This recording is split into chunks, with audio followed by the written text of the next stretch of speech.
Welcome back to the Radnor Run training program with your personal trainer, Jules B. Today will be a Pilates class, which is going to focus on two very important aspects of your running training: core strength and flexibility.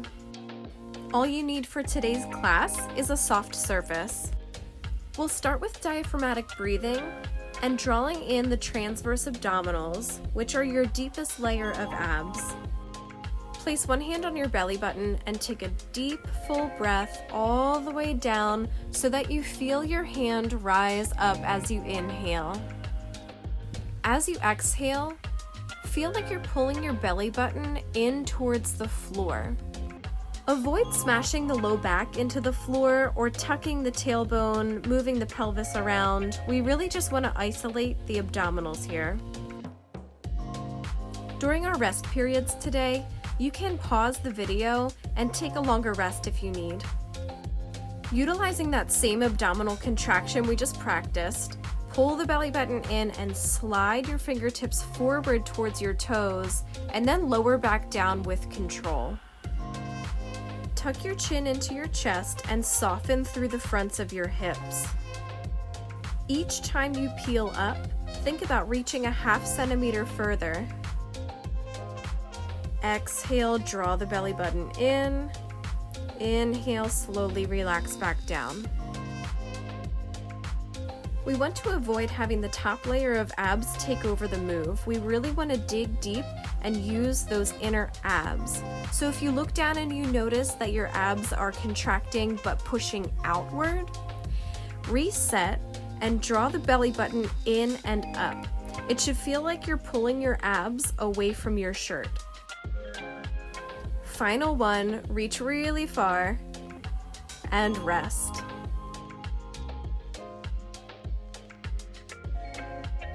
For the 100, hug those knees in towards your chest, abs draw in, head, neck, and shoulders peel up. Knees go right over the hips in tabletop position, arms long. Pump the arms, inhale for 5 counts and exhale for 5 counts. It's inhale, 2, 3, 4, 5, exhale, 2, 3, 4, 5. Breathe in, breathe out. Keep hugging the legs together as we scoop those abs in and up. If you're able to keep the shoulders up with the abs pulled in, let's try to send those legs long. It will definitely make the move harder, more challenging on the core. Final inhale, 2, 3, 4, 5, and exhale, 2, 3, 4, 5. Knees pull in, we lower the head and rest. Rock up to a seated position for spine stretch forward and roll those shoulders down your back as we sit tall. On an exhale, dive the crown of your head towards the floor as we reach the fingertips forward like we're sliding our arms across a tabletop. On your inhale, stack the spine one backbone at a time. Exhale, we reach forward with the arms. Inhale, we articulate back up to a tall seated position. We're reaching really far through the fingertips and heels while the abdominals pull back in the opposite direction. So there's this beautiful oppositional tension going on in the body. Each time you roll back up to a seated position, imagine stacking your spine up against a wall. Then peel forward off the wall to stretch forward.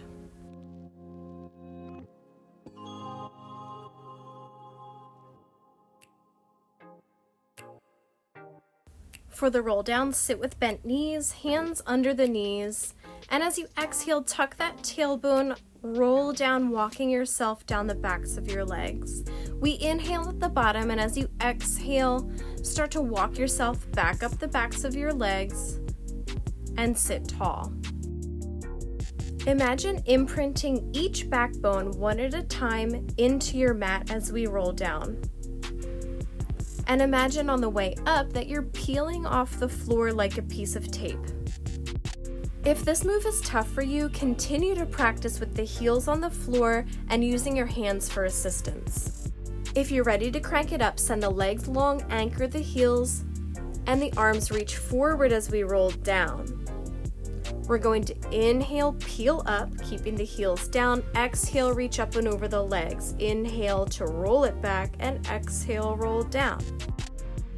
Again, that's inhale up, exhale up and over. Inhale, roll back. Exhale, articulate back down. We're utilizing that same oppositional reach through the heels and fingertips and pulling back in the abdominals, just like in spine stretch forward. Keep those heels glued to the floor and really try to articulate through the entire spine. Big reach, big scoop in the abs, and we'll sit tall to finish. For single leg stretch, hug those knees in towards your chest. Draw the abs in and up to bring nose to knee.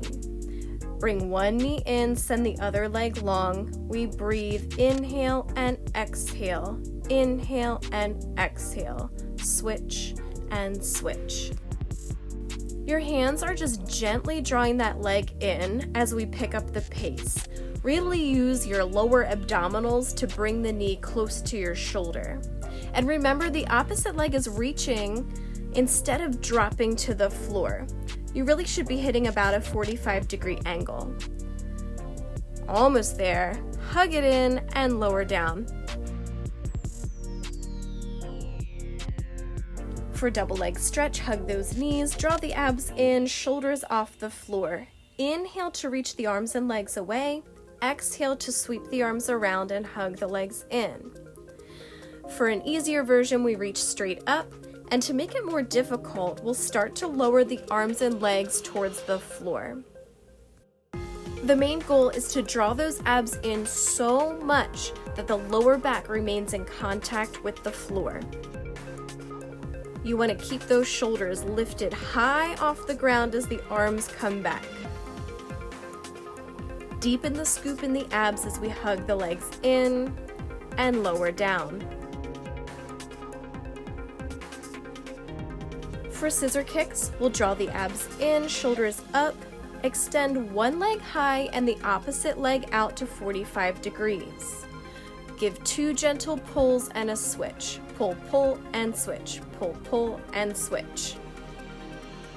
Reach as high up towards your heel as you possibly can to lift those shoulders off of your mat. And it's totally okay to soften the knees here. I realize that not everybody's hamstrings are quite as flexible, so just honor any restrictions.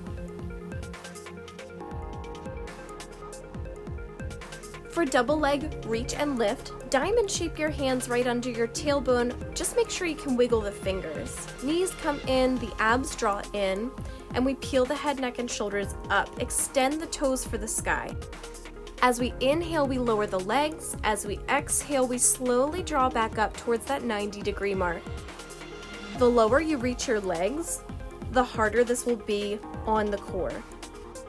Just make sure the lower back stays flush with your mat. Again, it's okay to soften the knees if the hamstrings are giving you any restrictions. If you're able to, let's try to reach out towards that 45-degree mark. Remember to slowly lift the legs back up instead of flinging them towards you. We want this to be a nice controlled move from the powerhouse.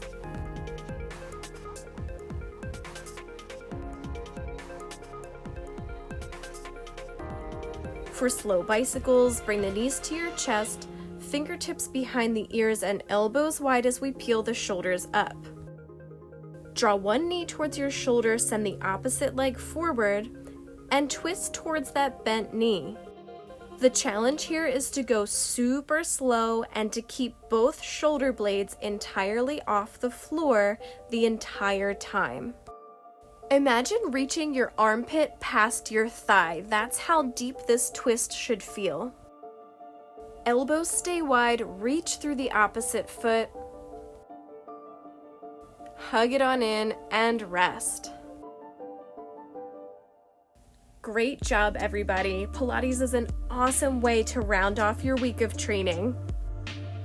I hope that core is on fire. I know mine certainly was. I'll see you next week. Happy running!